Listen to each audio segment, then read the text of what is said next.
Hello, everybody, and welcome to another episode of Adamize. I'm here with Matthew Schmitz of First Things. And how's it going, Matt? It's going well. How are you, Adam? I'm great. I'm great. So the first thing I guess we're discussing is we're going to be talking about the debate that just happened, and specifically with a focus on social issues, because I think that was actually a sort of pretty interesting part of the debate. So there was some sort of question, right, about Romney's answers. I mean, I think enthusiasm for Romney is pretty high, so it didn't hurt him too much. But there was some consternation in social conservative circles about his answer on contraception, and I was wondering if you could go into that a little bit. Yeah, there was a lot of frustration. I was watching the debate with some friends of mine, social conservatives. We were actually listening to it on the radio and then watching Twitter on a flat screen TV, which shows, kind of how the weirdness of debate viewing. But when Romney started giving his answer on contraception, all my friends started, kind of hollering and saying, "Oh no, what is he doing? What is he doing?" So I could hardly hear the answer. So yeah, there was a lot of anxiety when he made that answer, for a couple of reasons. First of all, people didn't like his framing. He said, "I'm not trying to take away contraception. I think everyone should have it." And so I have a lot of friends who, they have a kind of personal ethical opposition to contraception. I do as well. I'm a Catholic. But there's no Republican politician who's proposing taking away contraception. So the fact that Romney said that is what I would call a cosmetic pivot. It sounds like he's, saying something moderate or even liberal, but he's just stating, kind of the basic social conservative line, which is contraception won't be taken away. And then he further said, what was ambiguous in his statement was that he said business owners shouldn't be deciding who does or doesn't get contraception. Mm-hmm. So there are two ways, to take that. Either it's in support of Obama's mandate, which says that your employer has to pay for your contraception no matter what, except in a few narrow cases like those of actual churches. Mm-hmm. Or you could read Romney as saying, well, I support some kind of system where employers aren't even involved in these decisions. Anyway, with that ambiguity, we have to assume that his position is the same as it ever was.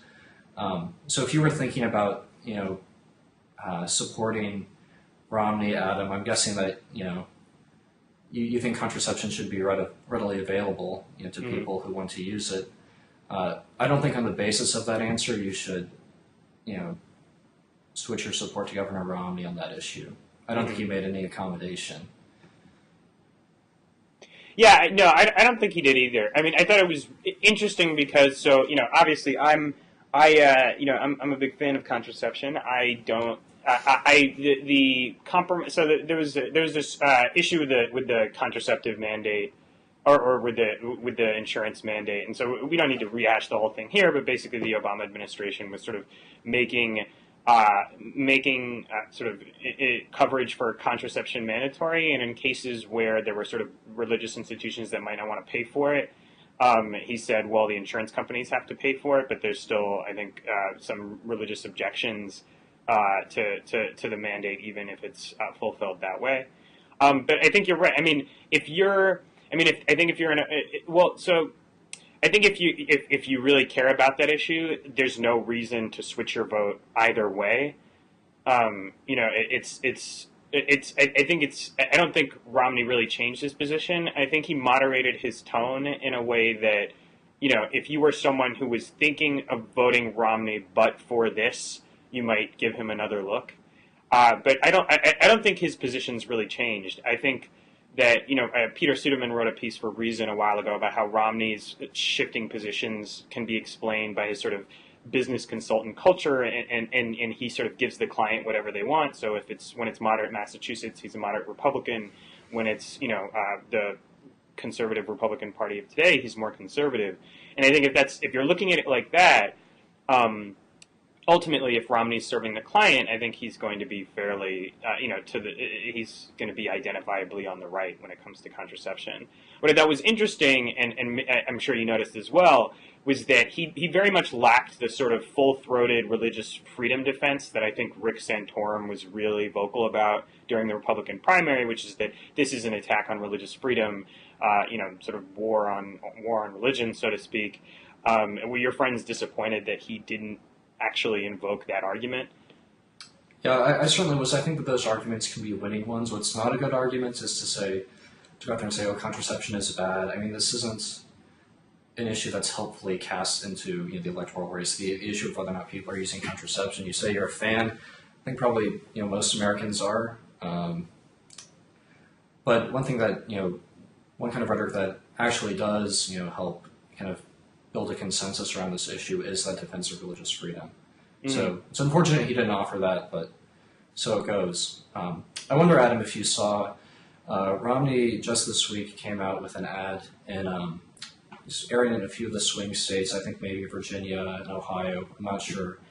And it features a lady who says that she was an Obama voter in the last cycle and that she had heard a lot of things about Governor Romney that alarmed her, like that he wanted to, that he opposed contraception and that he was going to ban abortion in cases of rape, incest, and life of the mother. And so then, the ad goes on to say, this is a Romney campaign ad, so, to say, no, Governor Romney doesn't oppose contraception. He's not going to ban abortion in these 3 cases. Look, he's a moderate. And there was a tone in that commercial that upset a lot of social conservatives, just like his answer in this week's debate. They said, look, Romney's mushy, he's betraying us, but the policy he's defending there, he's saying, I oppose abortion in every case, except for these 3, rape, incest, life of the mother. And that's the same position that George W. Bush had, right? That John McCain had. I mean, that's kind of like beyond the wildest dreams of, pro-lifers like me, at this moment. I mean, if we had abortion banned in all but those 3 cases, we could almost pack it in. Leave the rest of the work for for another generation. So I actually kind of liked, as one of these, as a pro-lifer, I kind of liked the fact that Romney, in this one ad, presented that as a really moderate position. Because that's kind of shifting the goalposts, and in our direction. And so, once again, I feel like people want to kind of champion. They want a man who uses the same language they use. Sort of seems to be of the same tribe thereof. And I think that's very understandably like Sarah Palin. I'm from small town Nebraska, and I remember when Sarah Palin first gave her convention speech, I was like, wow, this woman is just like every mom I knew growing up. Romney isn't like that.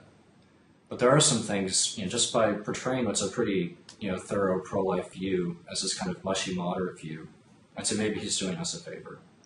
That's an interesting take. I mean, I wonder how much of the distrust really has to do with what Romney's saying or doing, and maybe it's maybe it's just that because Romney, you can go on YouTube and find Romney giving full-throated defenses of safe and legal abortion, and I think maybe that undermines whatever trust he might, like someone else might be able to get away with that without having anybody wring their hands about it. On your side of things, if this other Romney hadn't existed previously. Right. So you mentioned that I haven't read this essay by Peter Suderman about Romney's consulting background, kind of informing his sort of identity as a total political chameleon. I've written on the first thing side saying I don't think he's a man of great kind of public virtue. Privately, he seems to lead a very admirable life, concerned with his family, helping others, fulfilling responsibilities to his church, whatnot. But in public, this is a man who's just a kind of total shapeshifter, sort of chameleon. One thing he's Ted Kennedy's left on abortion, and then he's Rick Santorum's right almost. So how does that happen? And I would say, that Suderman and others who have made that argument have a point about his business background. I also wonder, and here I risk getting into some trouble with various friends of mine, but I'll chance it. I wonder if his religious background doesn't have something to do with it as well. So Romney comes out of a Mormon faith tradition. I'm a Catholic. And we have like St. Thomas Aquinas, kind of thoroughly worked out, sort of stable, kind of absolute, moral views. Abortion is always wrong, even in cases of rape and incest, because it's the taking of an innocent life, right? Mm-hmm. It's a little bit different in the Mormon Church, where abortion is wrong for Mormons, but their church actually does make exceptions. And I hope I'm not mischaracterizing them, but I think this is right. Their church actually does make exceptions for those cases of rape and incest.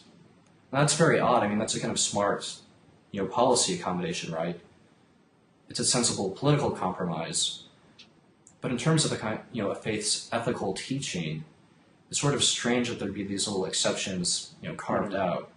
At least it seems strange to me, coming from a faith where everything is kind of absolute and principled. Mormonism is an American faith. I think it's more pragmatic, and you see that. I mean, the church has kind of pulled kind of classic Romney style flip flops. The Mormon Church.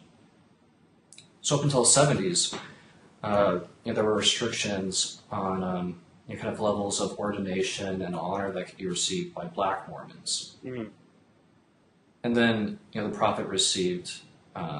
And the leader of the Mormons received a kind of revelation saying, no, we can change this policy.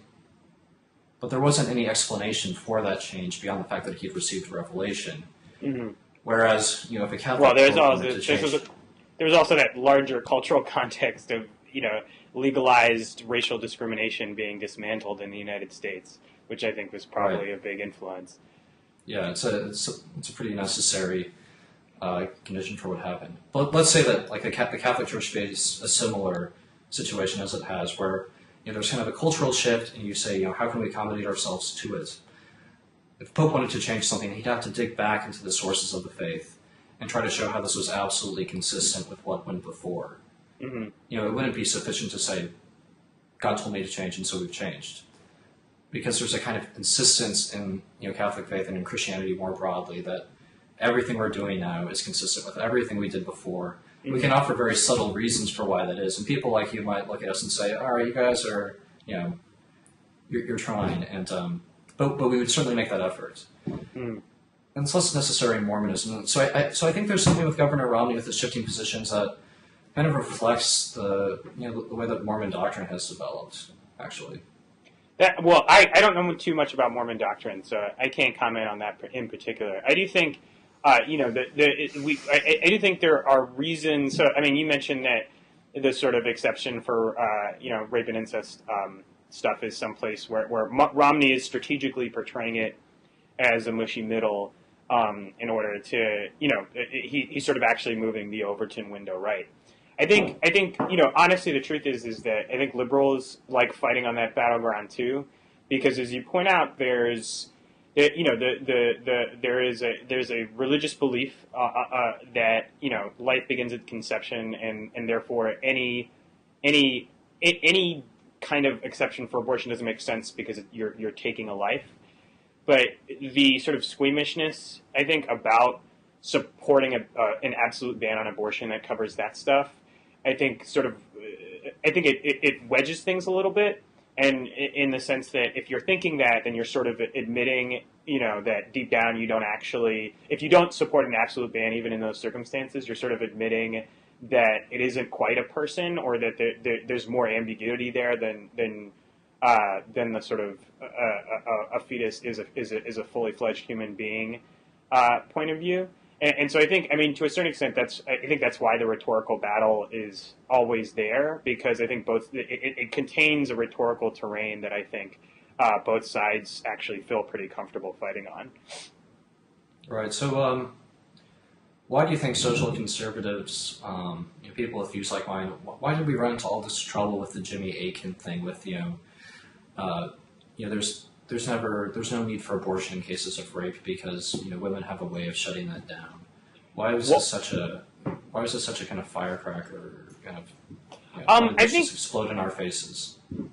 Well, I think that is a big deal because it implies that it implies that women who get pregnant are by rape have somehow done something wrong, and that in fact or that might actually are lying about the fact that they were raped, because if they weren't really raped, then they wouldn't get pregnant. I think that's what's really offensive to people. It's the suggestion that, you know, a woman who has gone through one of the most horrible experiences anybody can ever go through, you know, and gets pregnant as a result of it, which sort of, I think, compounds the trauma. They have they have, you know, this, you know, potential life growing inside of them that is the result of being violated. And to say that these women are all lying because, you know, there's no way that you can get pregnant through rape, I think that's what really bothers people. Right. I would say there's a certain intention on the right, you know, to these issues.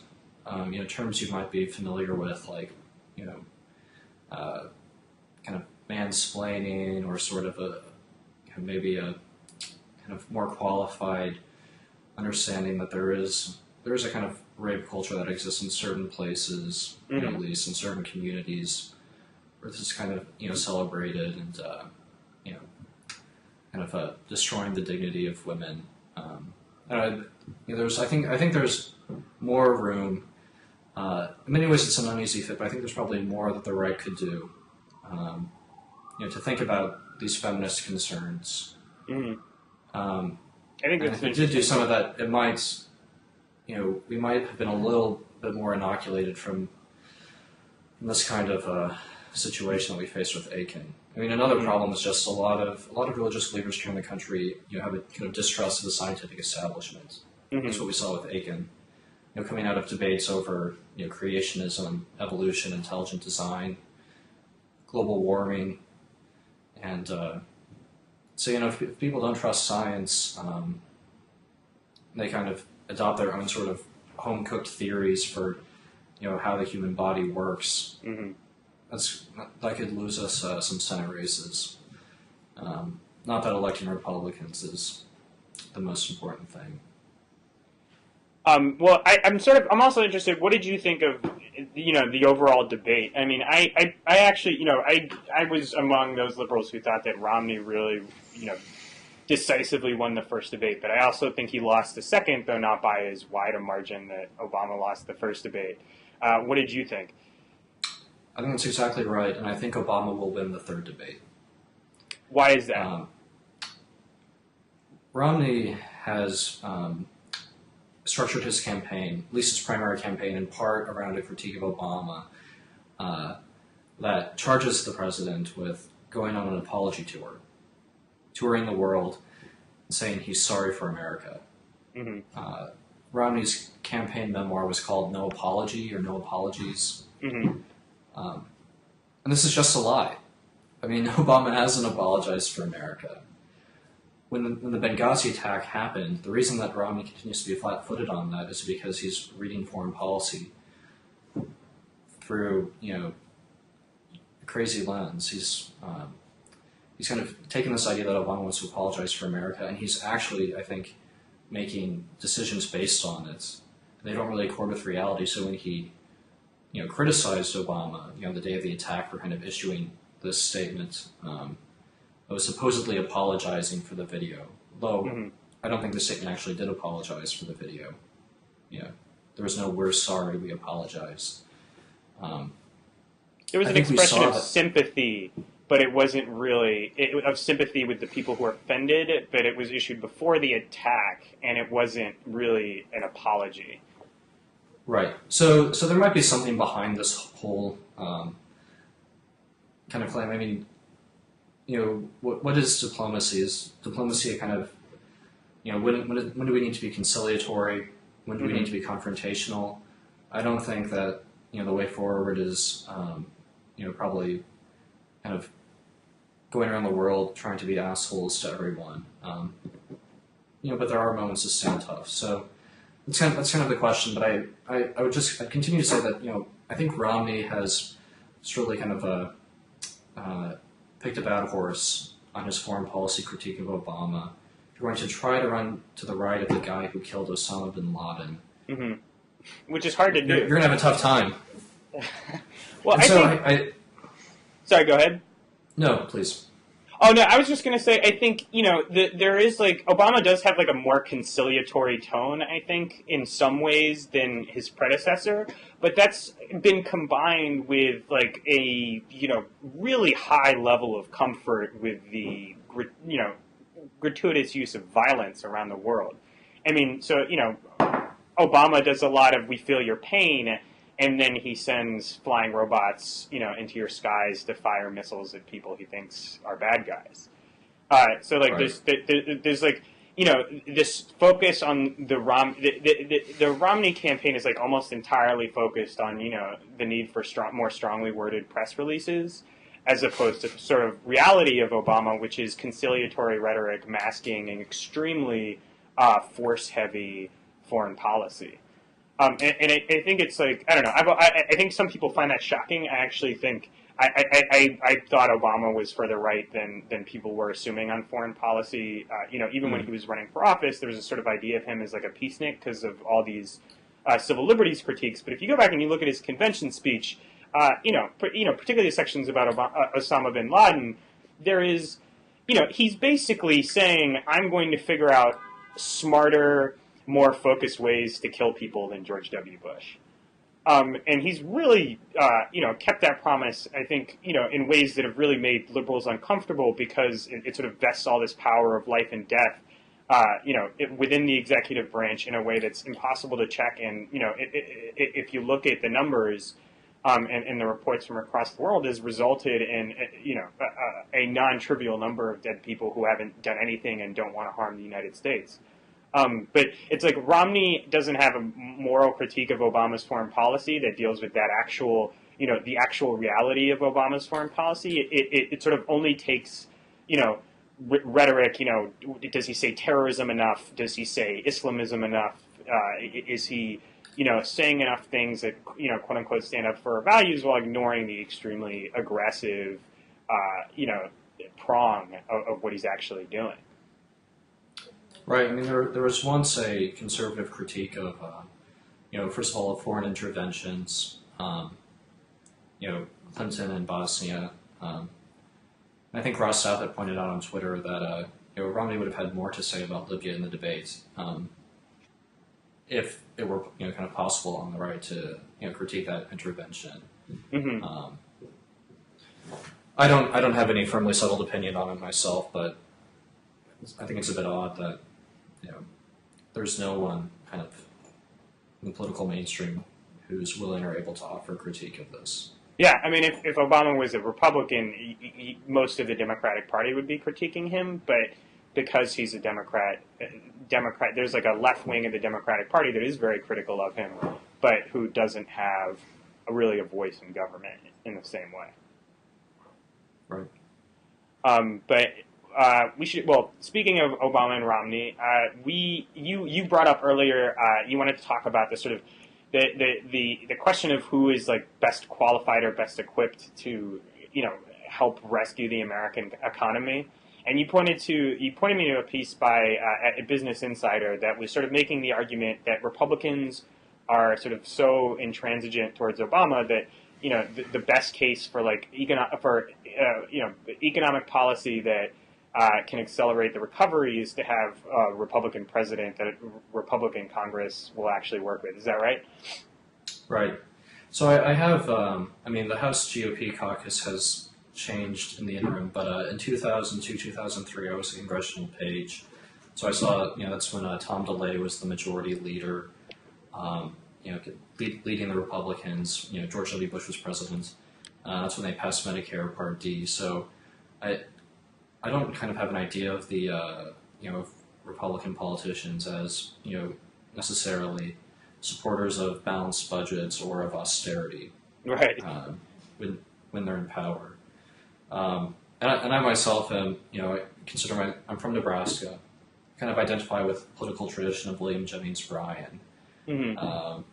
Kind of, social and cultural conservatism and, loose money, how about the common man on the economic matters. And so, as I wouldn't necessarily say that, Romney is the best qualified, to help the economy. I mean, he might be, but rather than parsing, whether his business experience is more useful than Obama's. I think if we kind of look at these structural factors, would having a Republican president who has an immediate interest in stimulating the economy, and then especially who has his vice president, Paul Ryan, a man who can help bring along the most kind of rock-ribbed members of the GOP caucus, would that help us get a little stimulus? And I tend to think that would. Obama may be the Kenyan, but Romney, I think, is more promising a Keynesian. Mm-hmm. And he sort of implied that he's a secret Keynesian, right? I mean, in terms of in interviews, there have been there have been a lot of liberal smirks and conservative side eyes at certain things that Romney said about how we don't need to do cuts immediately because that would hurt the economy, et cetera, et cetera. Right. So he's just, there is a sort of a hint of a Romney who, and obviously, the Republicans discovered their opposition to stimulus, sometime after George Bush sent everybody checks in 2008. But I think there's an argument for this, right? That Romney, if Romney gets elected, the Republicans will work with him to try and improve the U.S. economy. And I see that argument. My problem is that it's basically. It's basically an argument for one-party rule, because what it says is, Republicans are not going to work with a Democratic president ever, so there's no point in ever electing a Democratic president unless you have an overwhelming Democratic majority, because the Republicans just aren't going to work for him or work with him. So it's like, why don't we just never elect a Democrat president, and then, we'll have, really constructive economic policy. As long as the Republican Party stays in power, I think it just sort of rewards what I see as the gratuitous hostage taking of the past three or 4 years. But that's my objection to that argument. I actually don't think it's wrong. It's not a bad guess in terms of what's going to happen if Romney gets elected. I just have an objection to it on moral political terms because I think it just completely marginalizes one of the two major parties, and already I think just having two parties is bad enough. Well, certainly if we want to be, we have to temper our cynicism with some kind of civic spirit, so, you would hope that both parties would be intelligent, kind of public-spirited actors, and that may motivate intransigence at turns or, cooperation. But we wouldn't want to just kind of consign any party to kind of unreason, probably. That wouldn't be ideal, I would think. So maybe there's a point where we could elect the occasional Democratic president when we need to kind of tame the welfare state or something, and then they could do a kind of Clinton-style jiu-jitsu for us. How about that? We can elect Democrats when we need to be. When we want to expand the welfare state, we elect a Republican. When we want to shrink it, we elect a Democrat. Right. I think that's a good compromise. Yeah. There's I joke with people sometimes that Republicans need a Democratic president to cut Social Security and Medicare, but Democrats need a Republican president to pass immigration reform. Because there's a sort of Nixon to China aspect to it. That might actually make those things possible. Although I hope I'm actually wrong, and you can get good policy done without having to look like you're actually on the opposite end of the ideological spectrum from whatever you're doing. That'd be nice. But I don't know. As far as the economy, I think my actually big theory is this: what Romney and Obama are fighting over is actually not is not what they're going to do that's going to help the economy. I think that the economy is going to get significantly better in the next term, and that this election, to a great extent, is about who gets to take credit for the recovery. And I think they both know that. I think that's why they're both not being very detailed about their plans, because I think they both realize that no matter what they do, as long as the economy grows as much as expected in the next 4 years, they're going to be able to say it's morning in America, and it's because I did it. So Americans, you should really you should really support my ideological agenda more broadly, because look how it's brought you prosperity. That's my sort of cynical view of where things are in the election. it strikes me as plausible. What makes you so hopeful about the economy's prospects over the next 4 years? Is it Bernanke's, move, being more aggressive, and saying, we're going to keep kind of printing money until unemployment, dips below some unspecified level? Yeah, well, that's one thing. I'm a fan of throwing money from helicopters and all that. When it's appropriate. I just think that if you look at like the economic forecast, the economy is like chugging along, but there are some that there was a while where Democrats were mocking Romney because he was saying I'm going to get 12 million jobs in my first term, and like that's like there have been economic forecasts that predict 12 million jobs in the next 4 years, so he like literally wouldn't have to do anything. But I think, as my expectation, just reading on what economists have said, is that things are going to be substantially better than they've been for the last 4 years. And, you look at what happened with Roosevelt, the Democrats were, running things for a really long time because they were perceived as, like, the party of prosperity. And I think that is, that the stakes are so much higher than they seem, as a result of that simple fact that whoever gets elected is going to be able to say, my ideological agenda did this, and therefore you should support it indefinitely. Right. One concern of mine on these kind of economic matters, I said that, I'm not I'm at least not part of the kind of hard right, gold bug type money right on these economic matters. I identify more with William Jennings Bryan. And I'm always frustrated to see conservatives, especially social conservatives, favor policies that I think run counter to their interests. So as I'm sure during this recession, a lot of things have kind of been put on hold for people, and not just buying new cars or whatever, but we've seen a drop in divorce because divorce costs money, and so as soon as there's an economic recovery, we'll see divorces rise. But then also I've seen a lot of social conservatives lamenting the drop in birth rates we've seen over the past couple of years. And so there's, kind of natalist concern. Make sure that we have that we're at replacement level with our population. Anyway, I just wish that I could see the people who lament low birth rates at the same time push kind of hard money policies that are probably keeping those birth rates down. Preventing an economic recovery. That's the only way to get them up, really. Yeah, I mean, I think I feel much more comfortable when we're arguing about what creates growth than sort of concern trolling and trying to keep policies that help growth from happening for the purpose of screwing the other party over. I'd rather be in the first place than the second, and I feel like we're sort of in the second place right now. So. You mentioned, for possible topics, Romney's comment during the last debate about guns. So the single mother thing.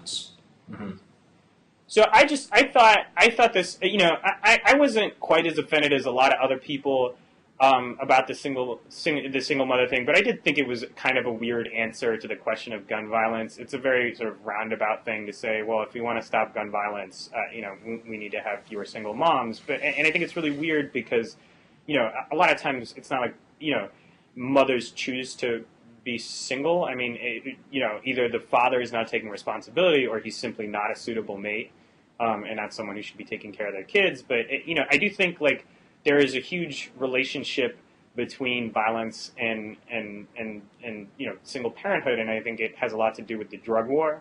I mean, if you look at the mass incarceration, we imprison about 1% of our whole population, and like a substantial number of these people have children, and those children are very deprived economically because they have a parent who is they tend to be poor. They have a parent who's not around, even if they wanted to be around.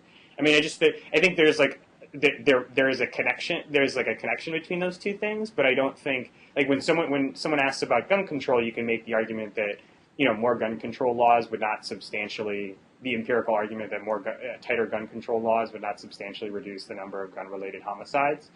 But I thought his single mom thing was sort of pinning it on sort of a really inappropriate inappropriate cause. I don't think single moms are related to gun violence in a sort of direct way he seemed to be drawing a connection.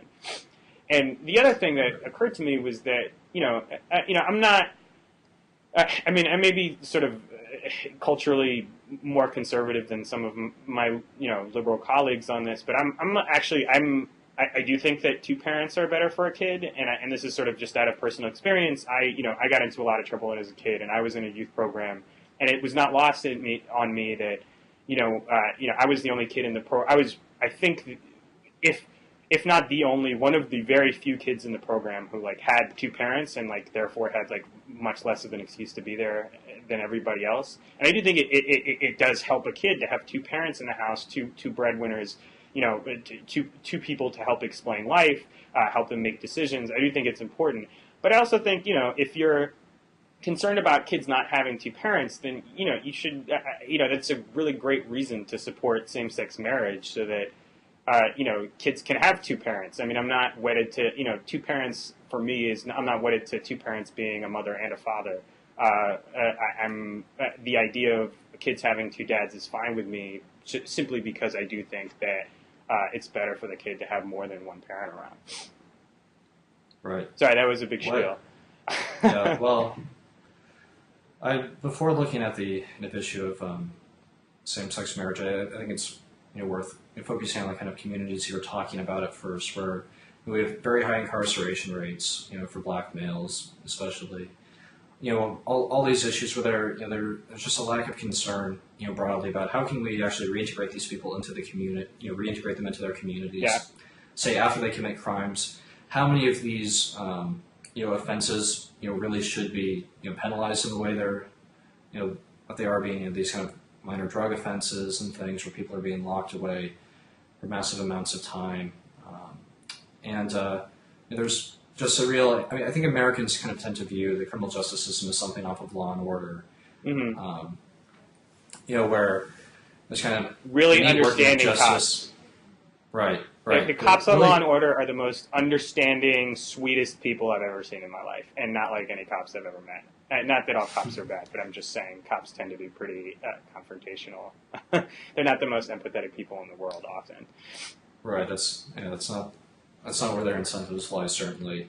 So I think it's very important to push. If we were to say, okay, so single motherhood is connected to gun violence somehow. I mean, if we want to talk about how to actually help these communities, we need to look at how can we actually help reintegrate people into the communities. And my argument, or the one that I like right now, comes from a book just written by a scholar at the University of Pennsylvania, Stefanos Vivas, criminal justice professor there at Penn Law. And he argues for a kind of more moralistic and populist criminal justice system. And he says that this will actually be less harsh than our current settlement. And he has kind of some interesting proposals. One thing, he wants to kind of move away from these sort of, 3 strikes, you're out.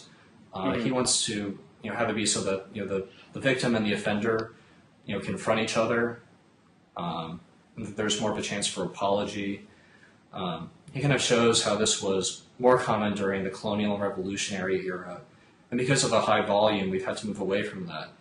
Mm-hmm. Obviously, a lot of that high volume is coming from the war on drugs. So I think a de-escalation on that is going to be necessary. Mm-hmm. Coming from my tradition, one figure who was really very good on this was Chuck Colson.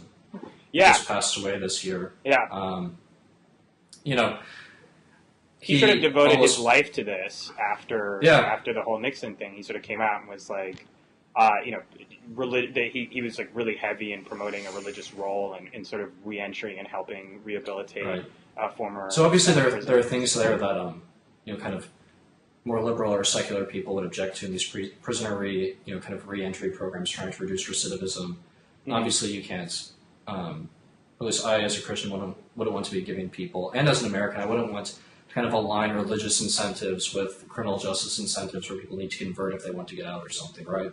Mm-hmm. That would be corrupting. But Colson also kind of wanted to push against, a lot of these kind of harshest criminal justice measures. Mm-hmm. So if Romney really is interested in pursuing that, I think he'd do well to pick up Stephanos Beavis's book and see kind of a more moralistic kind of right-wing view on this is, that would probably intersect with a lot of libertarian and left-wing concerns. Well, there was that remarkable moment a couple of years ago, right, where Pat Robertson was like, "We need to stop throwing people in jail for marijuana." That was really like, in some ways, it was like weird because you wouldn't expect him to say it, but at the same time, there is like this sort of tradition. I mean, George Bush signed the Second Chance Act, which was like focused on reentry, and there is this tradition of religious conservatives being very concerned about people coming out of prison. And the only reason I know something about this is I previously worked at a documentary film company that was doing that did a film on this. So I had to do a lot of research, and I had to edit a lot of footage that involved the inmates going through these programs. But you're right. I mean, that's sort of like that's I think one of the more probably. I wouldn't be surprised, if Romney got elected president, if there were more interesting things happening there than one might expect. Yeah, I'm less optimistic. I just don't see it being on the agenda, and I'm not sure any kind of major political actors care about this. I mean, Mike Huckabee, say, if he were somehow president, I guess, has an interest in this. I'm not sure anyone on the right, anyone else on the right really does.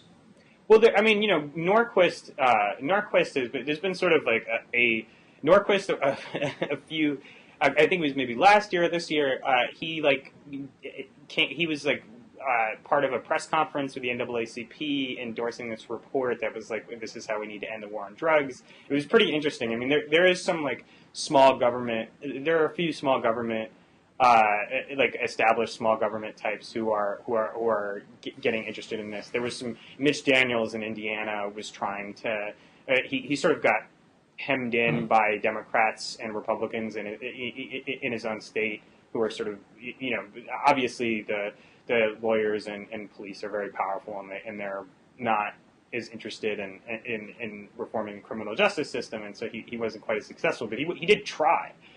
So I think, I don't know, this is an area in which I am hopeful in the next, 10, 20 years or so that there's going to be some sort of, bipartisan consensus to reduce the size of the criminal industrial complex in a way that is sort of, helpful to the kinds of people who are most impacted by it. Amen. But we'll see. But speaking of the religious right, so there's this whole liberals have been sort of enjoying watching the implosion of Dinesh D'Souza, who made earlier this year he was riding as high as possible.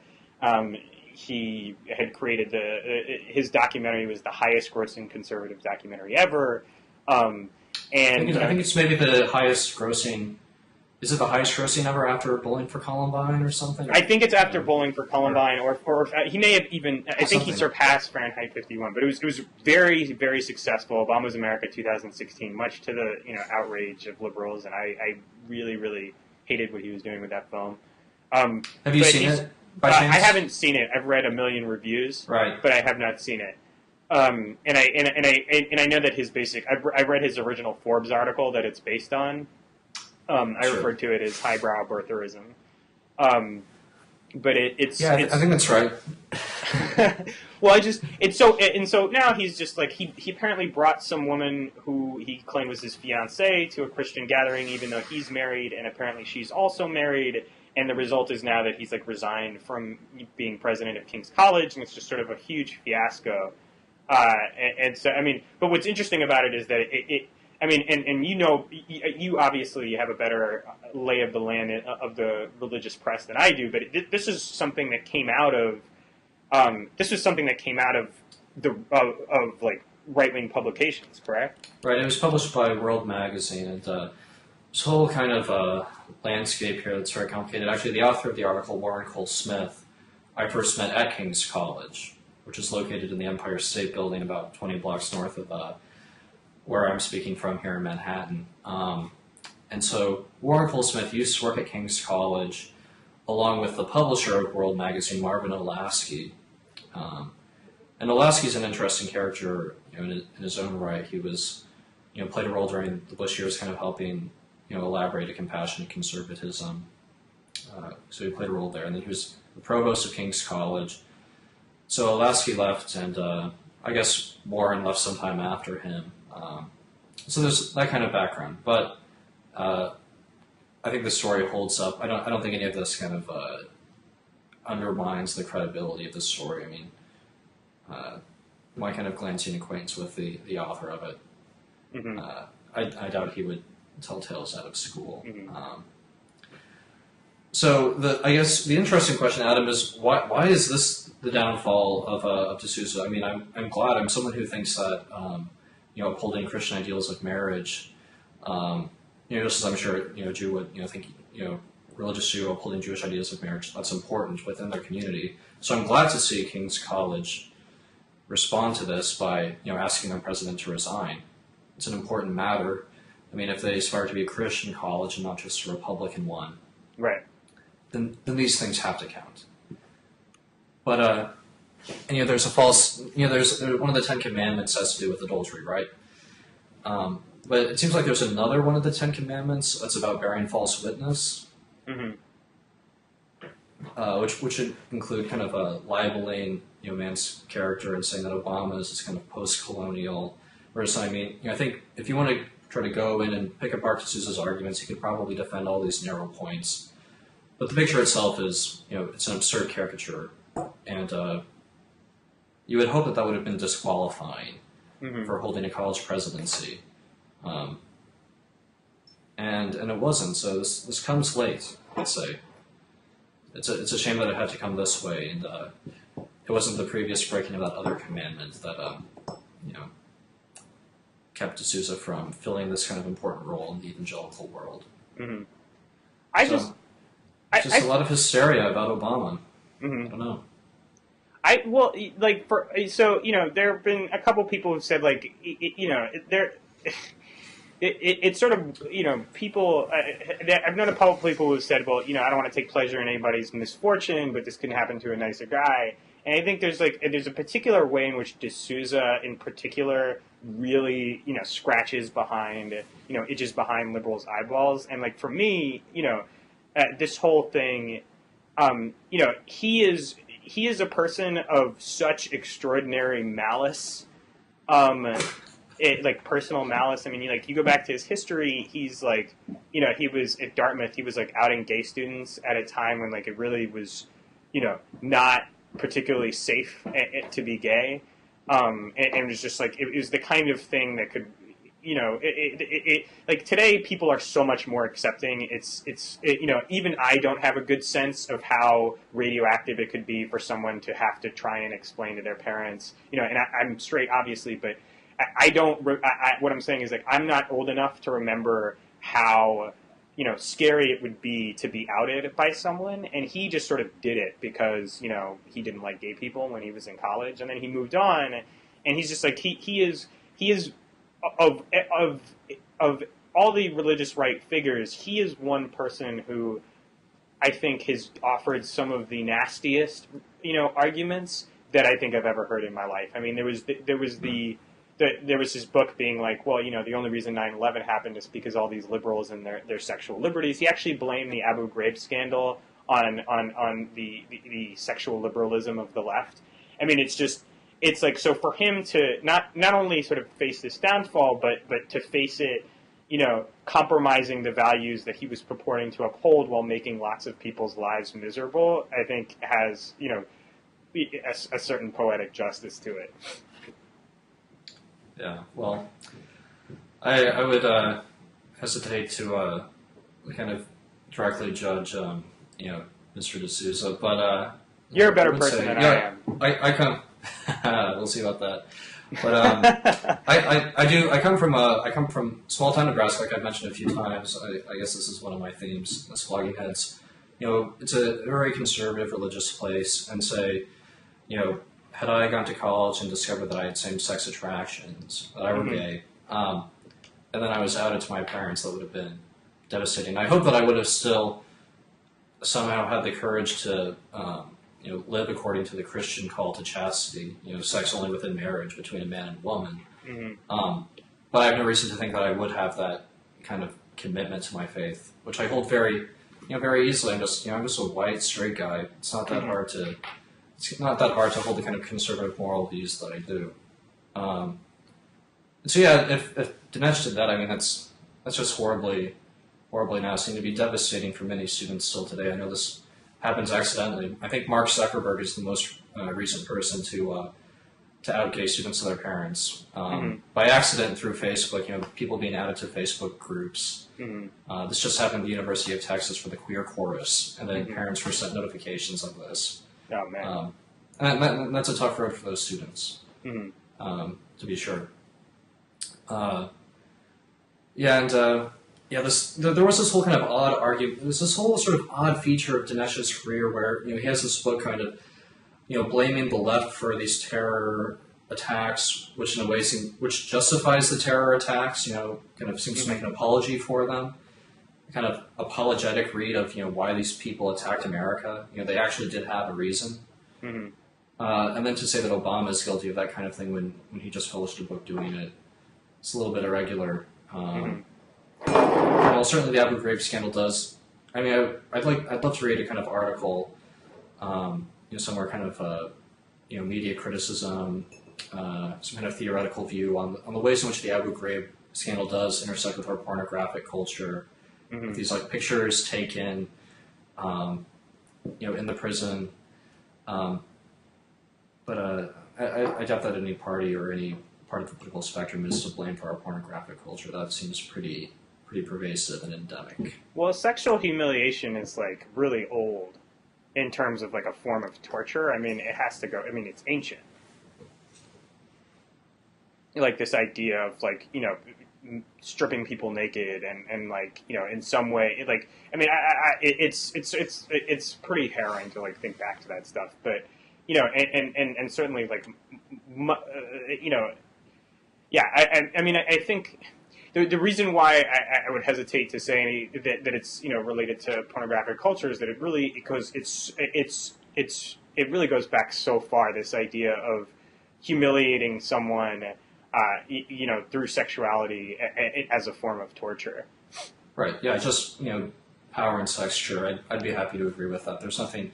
I wouldn't say there's anything really new introduced with our kind of current ability to share photos and videos. Oh, that's true. In terms of sharing, yeah.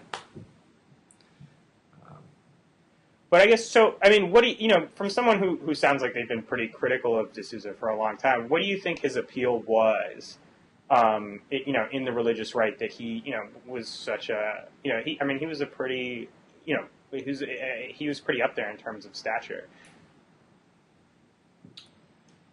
Well, I think that he somehow gave a kind of veneer of intellectual respectability. Kind of more recently in this Obama book, he gave a kind of veneer of intellectual respectability to the sort of bizarre cultural critique of the president, saying that he's somehow kind of foreign agent influenced into our country, when he seems to me like a pretty conventional American liberal. And I oppose him vigorously for that, but it's not some kind of outside influence. So I think that kind of explains the Dinesh's recent success. Before that, he was best known for writing works of Christian apologetics, and I haven't read those books. I guess they just hit a chord. He's a good publicist. Has a lot of energy. Just gained this following.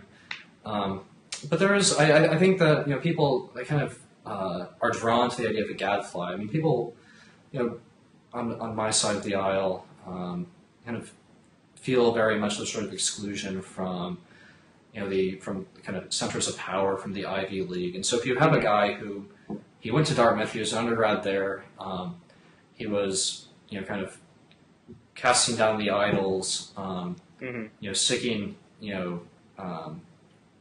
into the establishment. He's kind of a hero for people who feel kind of culturally dispossessed. I didn't really get that experience when I was at Princeton quite so much. I graduated there a few years ago, but we have Professor Robert P. George on the faculty, who's a well-known kind of social conservative. Princeton's pretty conservative. I mean, as far as the Ivies go, Princeton's pretty conservative, right? Right. Well, so yeah, I mean, or at least there's kind of the sort of liberal. I mean, the liberal establishment is, as strong there as anywhere. There are a couple more exceptions, like Robbie George, and then there's a little bit more there's kind of more tolerance from the liberals on campus, and the kind of reason that the campus culture kind of takes a more conservative tone. I think this has been reported on in the Nation and whatnot. I was involved to some degree in this kind of conservative, resistance to the campus, to the pervasive campus culture. And what actually struck me on my time during my time on campus was how sort of social conservatives, people who were worried about, say who opposed same-sex marriage, who wanted to talk about the hookup culture or STDs or these things that you think wouldn't get a hearing, how they actually got the widest hearing. And I think that was because it was really only in that sort of, maybe that you could call that leg of the conservative stool that really had substantive disagreements with the liberal establishment on an Ivy League campus. I mean, say I'm a very committed economic conservative. It's not that I kind of feel that opposed to the campus orthodoxy. I mean, there's a good hearing in top flight economics programs for conservative ideas, or say you're a foreign policy hawk.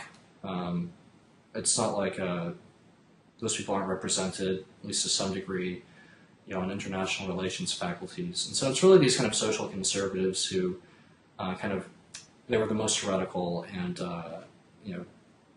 to the extent that they were willing to say what they thought, that always drew attention. We never had trouble getting press. But do you think... So, I mean, your theory is that the appeal of D'Souza was that he was a guy with, like, a real intellectual pedigree who was, pushing... A Dartmouth College degree, right. Right. Like, Ivy League, and he was sort of really... He gave an intellectual imprimatur to, a group of people who who typically feel like they're being mocked for their ignorance or something like that. I mean, I'm not trying to be offensive here. But I'm just saying, like, am I reading you correctly? Right. Well, I was raised as an evangelical Christian. I became a Catholic a number of years ago. I converted when I was in college. Not an uncommon story. But I still identify myself with, evangelical faith. I mean, that's the religious community that kind of nourished me, that gave me the commitments I currently have. But it's not just a religious movement; it's also a kind of cultural one. It really is kind of one where there's a felt sort of cultural kind of disposition where they evangelicals understand that they're kind of people look askance at them, think that they're clinging to guns and religion, and they have a real desire. I mean, or they're very conflicted. They kind of enjoy that sort of status as outsiders, but they also want to have kind of attain the positions of power, or at least humiliate the people in the positions of power. Like Mary says in the Magnificat, the mighty are cast down from their thrones. That's part of the hymn that Mary says in the Gospels after she finds out that she's going to bear Jesus. So this is a continuing kind of Christian desire to see the mighty cast down from their thrones. And that's what D'Souza provided, I think, for a lot of Christians. I just think it's interesting, just because, they're obviously, I mean, you mentioned St. Thomas Aquinas earlier, like, there's a really long history of, Christian intellectualism. But I guess, I mean, like, you'd think, I mean, there's such a rich history of Christian intellectuals that you think you wouldn't need D'Souza, but I mean, like, even if you look at, like, I mean, Obama's, like, I mean, there's, like, an article a while ago, I forget what, but it was, like, Obama's, like, entire, Obama's entire, like, theory of counterterrorism is built off, like, Catholic philosophers. I don't know how much, I mean, like, I'm not qualified to really comment on how legit his interpretation of that is, but there certainly is this, like, very long tradition of Christian intellectualism that, makes it, I guess it's just weird to me that anybody would think that you'd need a guy like D'Souza, who, like, for me, has always been sort of, has given, sort of really half-baked explanations or half-baked arguments in favor of what he believes. I don't know. It's hard to understand. I mean, we see a kind of corresponding phenomenon with the new atheists, people like Christopher Hitchens, Dennett, Sam Harris. Hitchens is probably The most famous. He's in a class. He's in a class above D'Souza. He's not as mendacious as D'Souza is by any stretch, whatever his faults were. But it's not like Christopher Hitchens is the greatest elaborator of a kind of secular outlook or kind of atheism or Gnosticism. But he too is he kind of wrote a book saying Mother Teresa's a terrible person, and people like that. I guess just trolling. People like trolling. Yeah, it's a big and important industry. So. All right. Well, with that, thank you so much, Matt, for coming on the show. Adam, thank you for I hope to having have me. you back someday. And well, congratulations on your first Blogging Heads. Thanks much. All right, take care.